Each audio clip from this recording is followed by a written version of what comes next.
নমস্কার বন্ধুরা, লতার কথায় আপনাদের অনেক স্বাগত। আমার গল্পগুলো যে আপনাদের ভালো লাগছে সেটা কমেন্ট দেখেই আমি বুঝতে পারছি। একজন লিখেছে যে আমার গলার আওয়াজটা ঠিক শোনা যাচ্ছে না, তাই আজকে চেষ্টা করব একটু জোরে জোরে গল্পটা বলার। আশা করি আপনারা সবাই ভালো আছেন, সুস্থ আছেন। আমার গল্প যদি আপনাদের ভালো লাগে অবশ্যই লাইক আর কমেন্ট করে দেবেন। তাহলে আজকের গল্পটা শুরু করি। মঞ্জু বাজার করতে এসেছে, কিন্তু ও বাজার করার দিকে মন দিতে পারছে না। মনটা ওর বাড়িতে পড়ে আছে। ছোট ছেলেটাকে নিয়েই ও সবসময় বাজার করতে আসে। ছেলেটার আজ বড্ড জ্বর হয়েছে, ঘরে আনাজপাতিও কিছু নেই। তাছাড়া ছেলেটার জন্য একটু চাউমিন, ম্যাগি এগুলোও নেবে। কয়েকদিন ধরে জ্বরের জন্য ছেলেটা কিছুই খাচ্ছে না, তাই ছেলেটাকে ওষুধ খাইয়ে শুইয়ে রেখে এসেছে। এটা মঞ্জুর ভাইয়ের ছেলে, মেজো ভাইয়ের ছেলে। মঞ্জুর নিজের ছেলে ইঞ্জিনিয়ার। মঞ্জু ওকে রেখে এদিকে ওদিকে যায়, ওর ততটা টেনশন হয় না। কিন্তু আজকে টেনশন হওয়ার কারণ আছে। প্রথমত তো শানুর জ্বর হয়েছে, আর দ্বিতীয়ত ওর ছেলে আর বৌমা বাড়িতে আছে। কয়েকদিন ধরে ওরা বেশ শান্ত আর খুব ভালো ব্যবহার করছে। আসলে নিজের ছেলে হলেও তার অন্যায়গুলো মঞ্জু একদম মেনে নিতে পারছে না। ওর ছেলে কিন্তু আগে এরকম ছিল না। বিয়ে হওয়ার পর থেকে ওর ছেলের স্বভাব চরিত্রে আমূল পরিবর্তন হয়েছে। আগে শানুকে নিজের ছোট ভাই হিসাবেই মনে করত, কিন্তু এখন শানুকে ভাই হিসাবে মনে করে শুধু ওর টাকা পয়সার জন্য।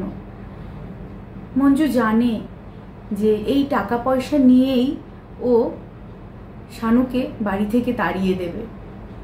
ওরা যখন থাকবে না, তখন যদি শানুর এই টাকা পয়সাগুলো না থাকে, শানু যে কিভাবে দিন কাটাবে এই চিন্তা করলেই মঞ্জুর সারা শরীর কেঁপে ওঠে। মঞ্জুরা 3 ভাই 1 বোন। মঞ্জুর বাবা মঞ্জুকে ধুমধাম করেই বিয়ে দিয়েছিল। মঞ্জুর স্বামী অজয় একটা ভালো প্রাইভেট কোম্পানিতে কাজ করত, কিন্তু হঠাৎ কোম্পানিটা লকডাউন হয়ে যায়। মঞ্জুর তখন দিশাহারা অবস্থা। ছেলের পড়াশোনার খরচ, সংসার খরচ কি করে চালাবে ও? তখন তার এই মেজো ভাই তার পাশে এসে দাঁড়ায়, বলে, দিদি কোনো চিন্তা করবি না, আমি তো আছি।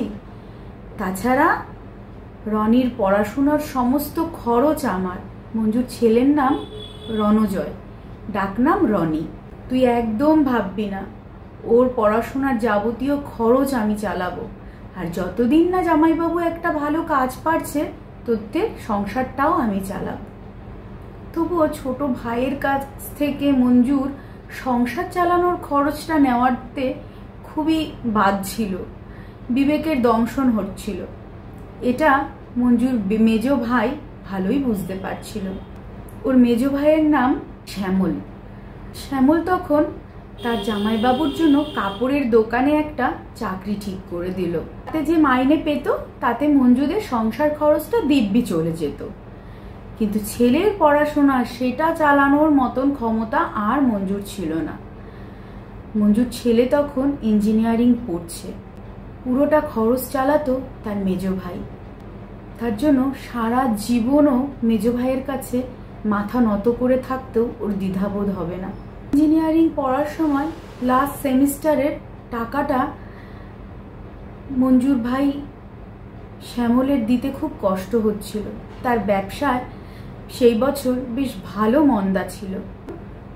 মঞ্জুর মেজো ভাই বউ তার নিজের হাড় বিক্রি করে তাই দিয়ে রনির লাস্ট সেমিস্টারের টাকাটা দিয়েছিল। মঞ্জু সেদিন মেজো ভাই বউকে জড়িয়ে ধরে খুব কান্না করেছিল। মেজো ভাই বউ বলেছিল, দিদি তুমি এরকম করছো কেন? ও তো আমারও ছেলে।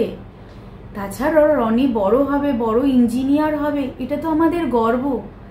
আর তাছাড়া দিদি দেখো, তোমার ভাই আমার এই বিয়ের 8 বছরে আমাকে প্রতি বছর 2টো করে ভারী গয়না করে দেয়। আমি তো জাস্ট একটা গলার হার দিয়েছি, কি হয়েছে তাতে? ছেলের পড়াশোনার সময় কি মা তার গয়না দেয় না? তুমি দিতে না? তুমি নিশ্চয়ই আমাকে পর মনে করো, তাই তুমি এরকম করছো। মঞ্জুর মুখে কোনো ভাষা ছিল না। এত বড় ত্যাগ ভাই করছে সেটা ঠিক আছে, কিন্তু ভাই বউ। অবশ্য রনি লাস্ট সেমিস্টারের সময় ওর চাকরিটা হয়ে যায়। ওর স্যালারি ছিল 80,000 টাকা। 3 মাস চাকরি করার পরে নিজেই একদিন বলে, মা চলো সোনার দোকানে মামির জন্য একটা গলার হার কিনে নিয়ে আসে। মঞ্জুর সেদিন এত আনন্দ হয়েছিল যে না, ওর ছেলেকে সঠিক মানুষ করতে পেরেছে। ওর ভেতরে আছে যে মামি তার নিজের হার বিক্রি করে ওর পড়াশোনার খরচ দিয়েছে। তাই যখন আজ সে সামর্থ্য হয়েছে তার, প্রথমেই সে মামিকে একটা গলার হার কিনে দেওয়ার কথা বলেছে। সঙ্গে সঙ্গে 3 জনে মিলে গলার হার কিনতে চলে গিয়েছিল। খুব সুন্দর একটা চোকার এনেছিল। বাড়িতে এসে ফোন করেছিল মেজো ভাই বউকে। ওর মেজো ভাই বউয়ের নাম ইলা। ইলাকে ফোন করে বলেছিল, ইলা কাল কিন্তু আসছি, কাল রোববার, তোমার জন্য একটা সারপ্রাইজ আছে। ইলা বলল, দিদি রনিকেও কিন্তু নিয়ে এসো, কতদিন ও আসে না। অবশ্যই রনি যাবে, সারপ্রাইজটা তো রনিই তোমাকে দেবে। সাত সকালবেলায় ওরা 3 জন গিয়ে হাজির। প্রথমেই মামিকে প্রণাম করলো রনি, তারপর মামির হাতে গলার হারের বাক্সটা দিল। বাক্সটা প্যাকিং করা ছিল সুন্দর করে, গিফট বক্স যেমন করে সাজানো হয় সেরকম ভাবে। ওর মামি তো অবাক হয়ে গেছে যে রনি ওর জন্য কি এনেছে। খুলে দেখে ওর মধ্যে গলার হার। ইলা সেদিন খুব কান্না করেছিল, বলেছিল রনি খুব বড় হবে। রনিকে সেদিন ইলা খুব আশীর্বাদ করেছিল। এরপর অনেক কিছু সেদিন ইলা রান্না করেছিল, খাওয়া দাওয়া করলো। করে ওরা বিকাল নাগাদ গল্প করতে বসেছে। হঠাৎ ইলা বাথরুমের দিকে ছুটে গেল, বেসিনে হড়হড় করে বমি করলো। সঙ্গে সঙ্গে মঞ্জু ছুটে গেল, কি ব্যাপার ইলা, তোমার বমি হলো? না না দিদি, ও কিছু না, একটু বেলাতে খেয়েছি তো, হয়তো অ্যাসিড হয়ে গেছে, আর মাথাটাও একটু ধরেছে। ইলা, প্রায় শুনি তোমার মাথা ধরে। কেন গো, এই মাথা ধরে কেন? না না দিদি, ও কিছু না, আসলে কি একটু অবেলায় খাওয়া দাওয়া করলে মাথাটা ধরে, কিংবা ধরো যদি আমি বেশিক্ষণ স্নান করি তাহলেই মাথাটা ধরে। ও এমন কিছু না, একটা ওষুধ খেলেই ঠিক হয়ে যাবে। আবার ইলা মুখ টুক ধুয়ে ওদের সঙ্গে গল্প করতে বসে। গল্প করতে করতে হঠাৎ ইলা শুয়ে পড়ে। সবাই ইলাকে ডাকতে থাকে, কিন্তু ইলার আর কোনো হুঁশ নেই। তারা তাড়াতাড়ি করে ইলাকে ডাক্তারের কাছে নিয়ে যায়। ডাক্তার বলে ওকে এক্ষুনি হসপিটালাইজড করতে হবে। বড় নার্সিংহোমে নিয়ে যায় ওরা সবাই ইলাকে। ডাক্তার সেদিন সঙ্গে সঙ্গে ভর্তি করে নিয়েই ওর সব রকমের পরীক্ষা শুরু করে দেয়। তার পরের দিন বিকালবেলায় বলে ওনার মাথায় একটা বড় টিউমার হয়েছে, আর টিউমারটা ফেটে গেছে, এক্ষুনি অপারেশন করতে হবে। মঞ্জুর মেজো ভাই এ কথা শুনে ও কি বলবে তার ভাষা খুঁজে পায় না। ডাক্তার সম্মতি নিয়ে ইলাকে ওটিতে নিয়ে যায়। 7 ঘন্টা ধরে ইলার অপারেশন চলে। অপারেশন থিয়েটার থেকে বের হয়ে ডাক্তার বলে, দেখুন আমরা টিউমারটা তো বের করতে পেরেছি, কিন্তু উনি এখন কোমায় আছে, বলতে পারছি না কি হবে, ঈশ্বরকে ডাকুন, আমাদের হাতে আর কিচ্ছু নেই, টিউমার ফেটে গেছে তো, চারিদিকে ছড়িয়ে পড়েছিল। ইলাকে আইসিইউতে দিয়েছিল। তার পরদিন দুপুর নাগাদ ডাক্তার এসে বলল, আপনাদের পেশেন্ট কিন্তু আর নেই। এই কথাটা শুনে মঞ্জুর সঙ্গে সঙ্গে ওখানেই অজ্ঞান হয়ে পড়ে। আর মঞ্জুর মেজো ভাই কি বলবে কি না বলবে তার মুখের ভাষা নেই। কালকে দুপুরবেলায় তো ইলা রান্না করছিল এই টাইমে, কি থেকে কি হয়ে গেল। সবাই পাথরের মতন হয়ে গেল। কি করবে তারা কিছুই বুঝে উঠতে পারছিল না। ইলার ছেলের তখন 1 বছর বয়স। মঞ্জুর শরীর এত খারাপ হয়ে গেল, মঞ্জুকেও হসপিটালাইজড করতে হলো। বাড়ির সবাই গেল, গিয়ে ইলাকে নিয়ে আসলো বাড়িতে। সব কাজকর্ম মেটানোর পরেও মঞ্জু কিন্তু তখনও হসপিটালে ছিল। এদিকে ইলার সব কাজকর্ম সম্পূর্ণ হলো। ইলা বাংলাদেশের মেয়ে ছিল। মঞ্জুর ভাই একবার বাংলাদেশে তার আত্মীয়ের বাড়ি বেড়াতে গিয়েছিল। সেখানেই ইলাকে দেখে খুব পছন্দ হয়। যে আত্মীয়ের বাড়ি বেড়াতে গিয়েছিল সেই আত্মীয়ের ছেলেকে ইলা পড়াতে এসেছিল। ইলাকে তার খুব পছন্দ হয়। বাড়িতে সেটা জানায়। তখন মঞ্জুর বাবা মা দুজনেই বেঁচে ছিল। তারা সম্মতি দেয় এবং মঞ্জু আর ওর স্বামী খুব তাড়াতাড়ি তারা বাংলাদেশে গিয়ে ভাইকে বিয়ে করিয়ে নিয়ে আসে। ইলার এখানে তাই কেউই ছিল না। শ্বশুরবাড়ির সবাইকে ইলা এত ভালোবেসেছিল যে কেউ ওকে বুঝতেও দেয়নি কোনোদিন যে ওর বাপের বাড়ি আর একটা অন্য দেশে। ইলার খবর শুনে ওর বাবা মা দুজনেই এসেছিল। ইলার কাজকর্ম মিটে যাওয়ার পরে তারা আবার বাংলাদেশে ফিরে যায়। বাচ্চাটাকে কিন্তু তারা নিয়ে যায়নি। মঞ্জুর যেদিন ছুটি হয় সেদিন ও তার স্বামীকে বলে, আমি বাড়ি যাব না, আমাকে আগে আমার ভাইয়ের কাছে নিয়ে চলো, আমার ভাই বউয়ের কাছে নিয়ে চলো। মঞ্জুর স্বামী অনেকবার বোঝায়, না চলো, তুমি একটু বাড়ি চলো, একটু সুস্থ হও, তারপর নয় যেও। মঞ্জু বলে, না, আমি আগে ওখানে যাব, তারপর আমি বাড়ি যাব। মঞ্জুর স্বামী বাধ্য হয়ে মঞ্জুকে বাপের বাড়িতে নিয়ে যায়। নিয়ে গিয়ে দেখে তার ভাইয়ের ছোট ছেলেটা হিসু করে তার মধ্যে বসে কান্না করছে, আর হাতে তার একটা লজেস। সেই লজেস সে খাচ্ছে আর কান্না করছে, আর চোখ মুখ সব সর্দিতে পুরো মাখামাখি হয়ে রয়েছে। সঙ্গে সঙ্গে ও বাচ্চাটাকে কোলে নিয়ে পরিষ্কার করে ভাইয়ের কাছে যায়। ভাই একটা ঘরে নিজেকে বন্ধ করে রেখেছে। অনেক ডাকাডাকির পরে ভাই দরজা খোলে। ভাইকে অনেক বোঝায়, কিন্তু ভাই সে তো অন্য জগতের মানুষ হয়ে গেছে, সে কিছুই বুঝতে নারাজ। কি করে ভাইকে বোঝাবে, কিংবা ভাই বা কি করে বুঝবে মঞ্জু যেটা নিজেই মানতে পারছে না। ভাই বোন কিছুক্ষণ দুজনে মিলে খুব কান্নাকাটি করলো। তারা মেনে নিতে পারছে না যে ইলা আর নেই। মঞ্জুর মা ধীরে ধীরে ভাই বোনের কান্নার আওয়াজ শুনে ঘরে এলো। এসে মঞ্জুকে বলল, এই বাচ্চাটাকে কে দেখবে? তোর এই যে বড় বৌদি আর ছোট ভাই বউ, এরা দুজন জানিস বাচ্চাটাকে একটু খাইয়েও দেয় না। খিদে পেলেই ওকে একটা লজেস ধরিয়ে দেয়। কয়েকদিন ধরে পাতলা পায়খানা করছে, ঠান্ডা লেগেছে, কেউ একটু করে না। আমি কি পারি? মঞ্জুর মায়ের কোমর ভেঙে গেছে, ভালো করে হাঁটতেও পারে না, যথেষ্ট বয়স হয়েছে।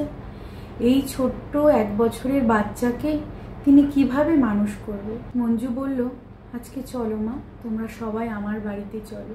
মঞ্জুর মেজো ভাই বলল, না রে দিদি, তুই নিজেই অসুস্থ, আর তাছাড়া জানিস তো আমার আর এই ঘর ছেড়ে যেতে ইচ্ছা করছে না। আমার মনে হচ্ছে ইলা আমার পাশে আছে। ভাইকে অনেকক্ষণ বোঝালো। তারপরে ভাইকে বলল, তাড়াতাড়ি জামা কাপড় পরে নে। মাকে শাড়ি পরালো, পরিয়ে মা আর ভাইকে নিয়ে মঞ্জু বাড়িতে ফিরে এলো। অনেক বোঝালো বাড়িতে এসে, কিন্তু ভাই সে কিছুতেই কোনো কিছু দিয়েই তাকে বোঝানো যাচ্ছে না। পরদিন ভোরবেলায় মঞ্জুর ভাই বলল, দিদি আমার ভালো লাগছে না রে এখানে, আমি বাড়ি চলে যাই। আমার বাড়িতে থাকলেই আমার শান্তি লাগছে, আমার ছেলেটাকে তুই দেখিস। মঞ্জুর মা বলল, না, তুই যদি চলে যাস তাহলে আমিও যাব।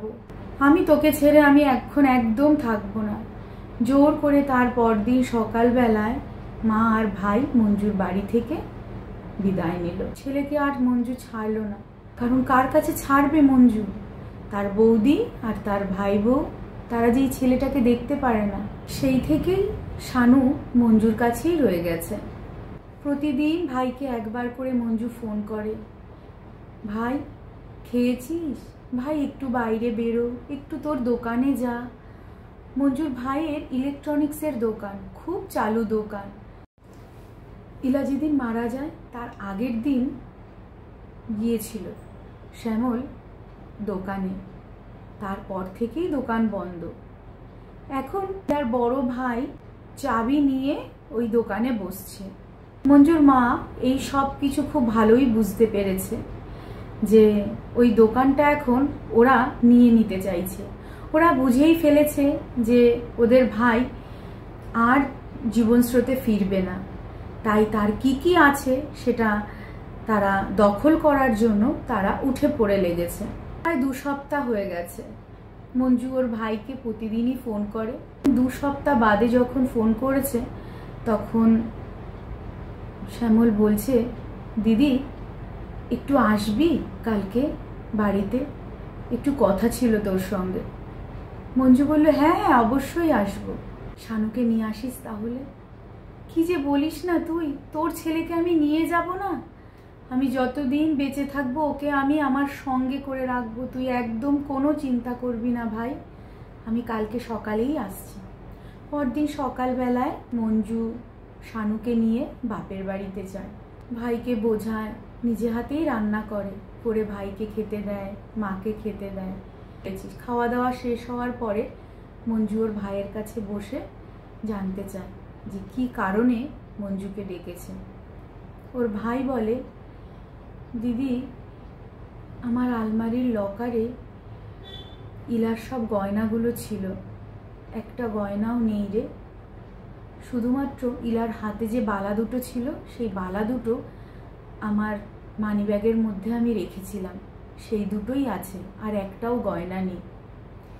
মঞ্জু চমকে ওঠে, এত গয়না কে নিল? মঞ্জু বলে, চাবি কার কাছে ছিল? তখন মঞ্জুর ভাই বলে, আমার তো ঠিক মনে নেই, তবে মা বলছে যে আমার শাশুড়ির হাতে নাকি ওই চাবিটা দেখেছিল। মঞ্জু তখন বলল, তাহলে তো শ্বশুর শাশুড়িকে ফোন কর, জিজ্ঞাসা কর যে তারা দেখেছে নাকি। শ্যামল বলে, যদি তারা কিছু মনে করে তাহলে? মঞ্জু বলে, মনে করার কি আছে, এ তো একটা দুটো গয়না নয় রে, এটা তো অনেক গয়না, আর তাছাড়া এটাই তো শানুর ভবিষ্যৎ। ঠিক আছে, তুই যদি জিজ্ঞাসা করতে না পারিস তাহলে আমি জিজ্ঞাসা করি। তখন মঞ্জুর ভাই বলে, ঠিক আছে, তুই যেটা ভালো মনে করিস সেটাই কর। মঞ্জু ওখানে বসেই ফোন করে ইলার বাবা মাকে। ইলার মা ধরে ফোনটা। প্রথমে জিজ্ঞাসা করে কেমন আছেন, সব কিছু কুশল বিনিময় হওয়ার পরে তারপর বলে যে ওর লকারে গয়না ছিল, গয়নাগুলো কি আপনারা দেখেছেন? তখন ইলার মা বলে, আমার মেয়ের গয়না আমরা সব নিয়ে আইছি। মঞ্জু অবাক হয়ে যায়। মঞ্জু বলে, আপনার মেয়ের গয়না অবশ্যই, কিন্তু গয়নাগুলো তো সব আমার ভাই বানিয়ে দিয়েছে, কারণ বিয়ের সময় তো আপনারা কিছুই দেননি ইলাকে। আমরা বাবা অত শত কিছু জানি না, আমার মেয়ের গয়না আমরা নিয়ে আইছি। তখন মঞ্জুর খুব খারাপ লাগে। সে তখন বলে, অবশ্যই আপনার মেয়ের গয়না আপনি নিয়ে গেছেন, তাতে আমাদের কোনো কথা বলার নেই, কিন্তু আপনার নাতি, তার কি এতদিনে একবারও খোঁজ নিয়েছেন? কেন? আমরা বুড়ো বুড়ি, আমাকেও কি কইরা চলবে? আমরা আবার ওই একখান ছোট্ট একটা পোলার খোঁজ নিব? আর তাছাড়া ওটা তো তোমাগো পোলা, আমরা কেন খোঁজ নিতে যাইব? আমাগো মেয়ে নাই, আর তোমাগো সঙ্গে আমাদের আর কোনো সম্পর্কও নাই। তখন মঞ্জু বলে, হ্যাঁ অবশ্যই, আপনাদের মেয়ে নেই, আমাদের সঙ্গে আপনাদের আর কোনো সম্পর্কও নেই, শুধু আমার ভাইয়ের বানিয়ে দেওয়া গয়নাগুলোর সঙ্গে আপনাদের খুব সুন্দর সম্পর্ক আছে। ঠিক আছে, দেখুন আপনারা এই গয়নাগুলোকে কতদিন ভোগ করতে পারবেন। এই বলে মঞ্জু ফোনটা কেটে দেয়। তখন গয়নার ব্যাপারটা সবার কাছে পুরো ক্লিয়ার হয়ে যায়। মঞ্জু তখন বলে, ভাই বেশি রাত করব না রে, তুইও চল আমার সঙ্গে, আজকে আমার ওখানেই থাকবি। কিন্তু ওর ভাই যেতে চায় না। মঞ্জু তখন শানুকে নিয়ে বাড়ি চলে আসে। এরপর মঞ্জু যখনই ভাইকে ফোন করতো, ভাই বলতো, দিদি আমি ব্যস্ত, আমি তোর সঙ্গে পরে কথা বলবো। মঞ্জু ওর মাকে ফোন করতো, ওর মা বলতো, সারাদিন কি জানি কোথায় ঘোরাঘুরি করে, কিছুই বুঝতে পারি না, সারাদিন ঘুরে ঘুরে বেড়ায়, রাত্রিবেলায় আসে, দুটো খায়, একটু শুয়ে থাকে, আবার ঘোরাঘুরি করে। কিছুই বুঝতে পারছে না মঞ্জুতে ওর ভাই কি করতে চাইছে। হঠাৎ একদিন রাত তখন 11টা বাজে, ওর ভাই এসে উপস্থিত। এত রাতে ভাই এসেছে, তাড়াতাড়ি মঞ্জুর স্বামী দুটো ভাত, আলু সিদ্ধ, ডিম সিদ্ধ বসিয়ে দেয়। ওকে খেতে দিতে হবে তো, কারণ মঞ্জুরা 10টা সাড়ে 10টার মধ্যেই খেয়ে নেয়। ভাইকে বলে তুই তাড়াতাড়ি একটু ফ্রেশ হয়ে নে, তারপর তোকে খেতে দিচ্ছি, তারপর সব কথা শুনবো। তাড়াতাড়ি ও স্নান করে, কতদিন যে ভালো করে স্নান করে না, স্নান করে এসে খেয়ে দিয়ে তারপর দিদি, জামাইবাবু আর রনিকে নিয়ে বসে। শানু ঘুমিয়ে কাদা। শানু তো জানেই না যে ওর জীবনের উপর দিয়ে কত বড় ঝড় বয়ে চলেছে। 1 বছরের বাচ্চা, তার কি এসব বোঝার ক্ষমতা আছে? মঞ্জুর হাতে শ্যামল কতগুলো কাগজ দেয়, বলে দিদি এখানে 35 লাখ টাকা আমি ফিক্সড করে রেখেছি তোর নামে, আর তার নমিনি হলো শানু। এই টাকা থেকে মাসে মাসে যে টাকাটা আসবে সেই টাকা দিয়ে শানুর পড়াশোনার খরচ হয়ে যাবে। আর আমি চলে যাওয়ার পরে ওই বাড়িটাতে তুই দেখিস তুই কি করবি যতদিন না আমার শানু বড় হয়। মঞ্জু তখন কান্না করে ওঠে, কি বলছিস ভাই তুই? আর তাছাড়া তুই এই টাকা কোথায় পেলি? দিদি আমি দোকানটা বিক্রি করে দিয়েছি। কারণ বলতো কি, ওই দোকানে আমি আর বসতে পারবো না। আর ইলা মারা যাওয়ার পর থেকেই বড়দা ওই দোকানে বসছে। আমি তো জানি বড়দাকে, বড়দার মানসিকতাকে। আরো 2-3 মাস বসার পরে বড়দাকে আমি আর ওই দোকান থেকে নামাতে পারবো না, তাই আমি দোকানটা বিক্রি করে দিয়েছি। শানুর তো ভবিষ্যৎ আছে, অনেক স্বপ্ন ছিল রে ইলার শানুকে নিয়ে। তুই ইলার স্বপ্নগুলোকে পূরণ করিস। দিদি হাত দুটো ধরে কান্না করে ওঠে। মঞ্জু বলে, তুই কোনো চিন্তা করবি না ভাই, ওটা আমার ছোট ছেলে, আমি আমার যথাসাধ্য দিয়ে আমি ওকে বড় করব।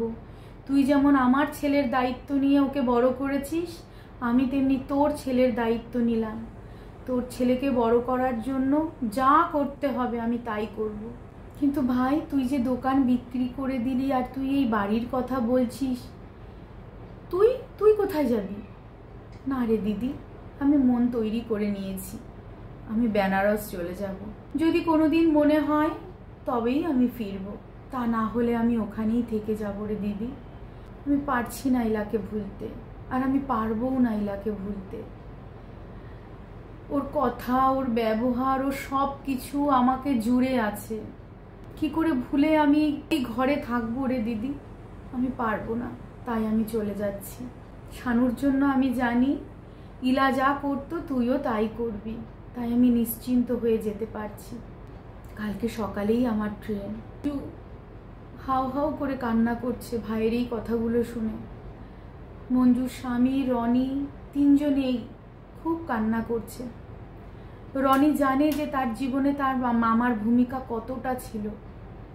আজকে যে সে ইঞ্জিনিয়ার হয়েছে তার পেছনে মামার অবদান, মামির অবদান সে কোনো দিন ভুলতে পারবে না। আজকে যে তারা দুমুঠো খেতে পারছে, এটা যে এই শালার জন্যই, এটাও মঞ্জুর স্বামী খুব ভালো করেই জানে। তাই এই শালাটিকে মঞ্জুর স্বামীও চোখে হারায়। আজকে শালার এই করুণ পরিস্থিতিতে মঞ্জুর স্বামীও নিজেকে ধরে রাখতে পারছে না, সেও হাউমাউ করে কেঁদে উঠছে। পরদিন ভোরবেলা দিদি জামাইবাবুকে প্রণাম করে ঘুমন্ত শানুকেই আদর করে রনির মাথায় হাত বুলিয়ে বেনারসের উদ্দেশ্যে রওনা দিল। ভাই বেনারস চলে যাওয়ার কিছুদিন বাদে মাও মারা গেল। আসলে ছেলের শোক, বৌমার শোক মা নিতে পারছিল না, তাই মঞ্জুর মাও চলে গেল না ফেরার দেশে। এর বেশ কয়েক মাস বাদে মঞ্জুর শানুকে নিয়ে বাপের বাড়িতে বেড়াতে গেল। দেখলো ভাইয়ের যে 2টো রুম, সেই 2টো রুম 2 ভাই সুন্দর করে ভাগ করে নিয়েছে। কি চাও, তাদের এখন ঘরের প্রয়োজন। মঞ্জু বলল, এটা তো শানুর ঘর, শানুর শানু বড় হয়ে এসে থাকবে কোথায়? ওরও তো এখানে কিছু অধিকার আছে, তোরা যে দুজনে সুন্দরভাবে ভাগ করে নিয়েছিস। তখন ওর দুই ভাই বলল, বড়দা আর ছোট ভাই বলল, আমরা অত শত কিছু জানি না, আমাদের ঘরের প্রয়োজন, আমাদের ভাই নেই তাই আমরা নিয়ে নিয়েছি। মঞ্জু বুঝলো যে এদেরকে বলে কোনো লাভ হবে না। বাড়িতে আসলো, এসে স্বামী আর ছেলের সঙ্গে আলোচনা করে ওরা থানায় গেল। থানায় গিয়ে সব ঘটনা জানালো। থানা থেকে এসে ঘর ছেড়ে দিতে বলল এবং থানা থেকেই তালা মেরে দিয়ে চলে গেল। আর বলে গেল, শানু যেদিন বড় হবে সেদিন এসে সেই তালা খুলবে, তার আগে যদি আপনারা কেউ এই তালা খোলার চেষ্টা করেন আপনাদের ওপরে কিন্তু অনেক বড় কেস হয়ে যাবে। মঞ্জুর উপর ওর দাদা আর ওর ছোট ভাই প্রচণ্ড পরিমাণে রেগে গেল, কিন্তু তাতে মঞ্জুর কোনো যায় আসে যায় না, কারণ শানুর ভবিষ্যৎ আছে তো। তার ভাই যে তার উপরে শানুর দায়িত্ব দিয়ে গেছে, শানুর ভালো মন্দ তাকে বিচার করতে হবে। আজকে নিজের ছেলের সঙ্গে মঞ্জুকে লড়তে হচ্ছে। যে ছেলে মামাকে এত ভালোবাসতো, শানুকে এত ভালোবাসতো, সেই ছেলে আজ শানুর টাকা নেওয়ার জন্য মরিয়া হয়ে উঠেছে। বিয়ের সময় বৌমাকে একটা সোনার পাত বসানো আয়স্ত দিয়ে মুখ দেখেছিল। মঞ্জুর স্বামী এটা তৈরি করে দিয়েছিল, কারণ বৌমাকে মঞ্জু যতটুকু পারবে ঠিক ততটুকুই দেবে। ছেলের কোনো কিছু দিয়ে বৌমাকে আশীর্বাদ করার ইচ্ছা মঞ্জুর ছিল না। ছেলেকে যদি বলতো হয়তো ছেলে তাকে বানিয়ে দিত ভালো কিছু সোনার জিনিস, কিন্তু মঞ্জুর ইচ্ছা ছিল তার স্বামীর যতটুকু ক্ষমতা ঠিক ততটুকু দিয়েই বৌমাকে আশীর্বাদ করবে। বিয়ে মিটে যাওয়ার 1 সপ্তাহ বাদে খেতে বসেছে, তখন রনি বলল, মা তুমি কিন্তু বালা দুটো দিয়ে ঈশিতাকে আশীর্বাদ করতে পারতে। মঞ্জু অবাক হয়ে গেল। রনির বউয়ের নাম ঈশিতা। কোথায় বালা, আর কার বালা দিয়ে আমি ঈশিতাকে আশীর্বাদ করব? কেন? মামা তোমাকে যে বালা দুটো দিয়ে গেছে, মামির যে বালা দুটো। রনি, ওটা তোর মামির বালা, ওটা শানুর বউ পাবে, ওটা তোর বউ পাবে না। কেন? আমিও তো মামিকে একটা গলার হার বানিয়ে দিয়েছিলাম, সেই হারটা তো আর মামি ফেরত দেয়নি। এই কথা শোনার সঙ্গে সঙ্গে মঞ্জু উঠে ছেলেকে গালে ঠাস করে একটা চড় মারলো। তুই জানিস না যেদিন তুই মামিকে হারটা দিয়েছিস সেদিনই মামির জীবনের শেষ দিন ছিল? তুই জানিস না সেই হার কোথায় আছে? মামি কোথা থেকে তোকে সেই হার ফেরত দেবে? মামি যদি বেঁচে থাকতো তার 3 গুণ বেশি সোনার গয়না দিয়ে তোর বউকে আশীর্বাদ করতো, এটা কিন্তু তুই ভুলে যাবি না। তুই আজকে যে ইঞ্জিনিয়ার হয়েছিস এটা কিন্তু তোর মামা মামির দৌলতেই তুই হয়েছিস। ভুলে যাবি না নিজের অতীতকে। জানিস তো, অতীতকে ভুলে গেলে সে কিন্তু কোনোদিন বড় হতে পারে না। আর তোকে আমি এই শিক্ষা দিয়ে বড় করেছি, তোর মন মানসিকতা তো এরকম ছিল না। যে এই কথা বলল মঞ্জু, সঙ্গে সঙ্গে ঈশিতা চিৎকার করে উঠল। আপনি কি বলতে চাইছেন? বিয়ের পরে আপনার ছেলের মন মানসিকতা চেঞ্জ হয়েছে? মঞ্জু নিজেকে আর ধরে রাখতে পারল না, সে হাউমাউ করে কান্না করে উঠল। সে ভাবতেও পারেনি যে তার বৌমা তার ছেলের সামনে তাকে এইভাবে অপমান করবে। সে কিচ্ছু বলল না, সে খাওয়া ছেড়ে উঠে গেল। ঈশিতার কিংবা রনির তাতে কোনো যায় আসে গেল না। রনি একটু কিছুক্ষণ বসেছিল, কিন্তু ঈশিতা গপ গপ করে খেয়ে নিল। খেয়ে দিয়ে তার ঘরে চলে গেল। বেশ কিছুদিন দুজনের মধ্যে কথাবার্তা ছিল না। আবার হঠাৎ ঈশিতা নিজে থেকেই মঞ্জুর সঙ্গে খুব ভালো ব্যবহার করছে, শানুকে খুব ভালোবাসছে, রনিও শানুকে খুব ভালোবাসছে। মঞ্জুর স্বামী এই দেখে তো খুবই খুশি, কিন্তু মঞ্জুর এই ভালোবাসার মধ্যেও অন্য কিছুর গন্ধ পাচ্ছে। তা না হলে বৃষ্টির মধ্যে ছেলেটাকে এরকমভাবে ভিজিয়ে কেউ ছেলেটাকে জ্বর বাঁধিয়ে দেয়? সেদিন মঞ্জু একটু ব্যাংকে গিয়েছিল, ছাদে জামা কাপড় মেলা ছিল। মঞ্জু যখন বেরোয় তখন বলেছিল ঈশিতাকে জামা কাপড়গুলো তুলে আনার জন্য। যখনই বৃষ্টিটা নামলো ঈশিতা শানুকে নিয়ে ওপরে চলে গেল, গিয়ে নিজেও ভিজলো, শানুকেও ভেজালো। শানুর সবে মাত্র 4 বছর বয়স। এই বৃষ্টিতে যদিও ভেজে, ওর তো জ্বর আসবেই। কিন্তু ঈশিতা তো বড় হয়ে গেছে, তার তো ঠান্ডা লাগবে না। কিন্তু শানু তো ছোট। এইটুকু বুদ্ধি ঈশিতার হলো না? ঈশিতা তো ছোট নয়। বৃষ্টি থামার পরে যখন মঞ্জু বাড়িতে আসলো, দেখলো শানু খুব কাশছে আর নাক টানছে। রাতে ধুম জ্বর এলো। তারপর থেকে এই 5 দিন শানুর খুব জ্বর। ডাক্তার দেখিয়েছে, ডাক্তার বলেছে খুব ঠান্ডা লেগে গেছে, তাই জ্বর এসেছে। খুব দুর্বল হয়ে গেছে ছেলেটা, কিছু খেতে চাইছে না।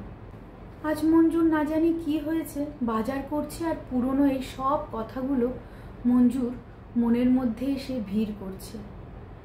না, আর বাজার করতে পারবো না, মনটা আজ বড্ড কু ডাকছে। বাড়ি চলে যায়। কি জানি শানুটা কি করছে। টোটো ধরে ও বাড়ির দিকে রওনা দেয়। ওর কাছে চাবি ছিলই, যার ফলে আর বেল বাজাতে হয়নি।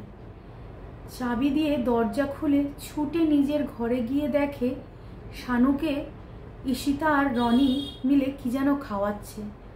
মঞ্জু দৌড়ে গিয়ে ওদের হাত থেকে ওটা ফেলে দেয়, চিৎকার করে ওঠে রনির উপরে, কি খাওয়াচ্ছিস ওকে? না, ওর জ্বর হয়েছে তাই জ্বরের ওষুধ খাওয়াচ্ছি। তোদের কি আমি খাওয়াতে বলেছি জ্বরের ওষুধ? আর তাছাড়া জ্বরের ওষুধ এরকম গুলে কেন? ও বাচ্চা, একটা ছোট্ট জ্বরের ওষুধ আমি তো ওকে খাইয়ে গেছি। তাছাড়া ওর তো এখন জ্বর নেই, ওর তো গা ঠান্ডা।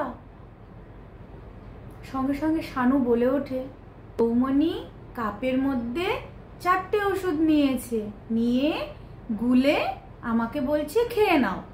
শানুর এই কথা শুনে মঞ্জু শানুকে জড়িয়ে ধরে ওদের দুজনকে ঠেলে ফেলে দেয়।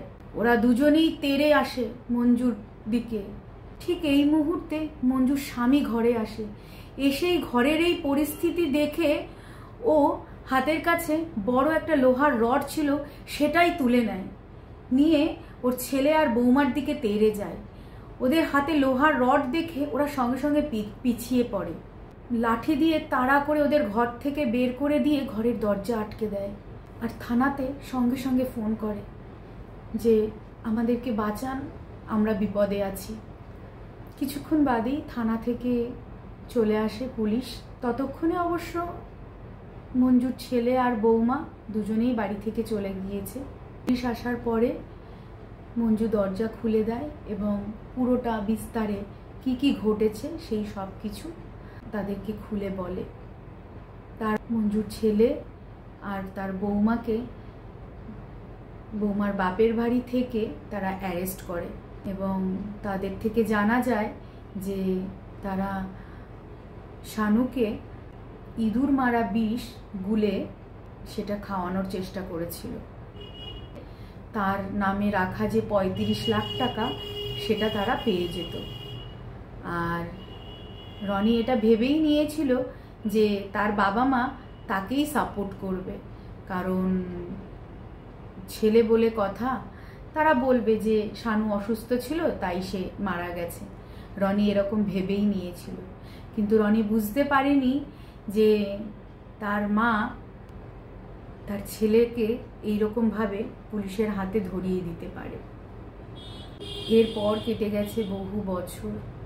শানু আজকে একজন বড় ডাক্তার। পিসিমশাইকেই সে মা বাবা বলে জানে এবং ডাকেও। অবশ্য শানু যখন মাধ্যমিক পরীক্ষা দেয় তারপরেই মঞ্জু বলে তার জীবনে ঘটে যাওয়া সব কিছু। এতদিন পর্যন্ত শানু জানতো যে এটাই তার বাবা মা। শানু তার জীবনের আসল ঘটনা জানার পরে পুরো 2 দিন কারুর সঙ্গে কথা বলেনি, ঘুম মেরেছিল।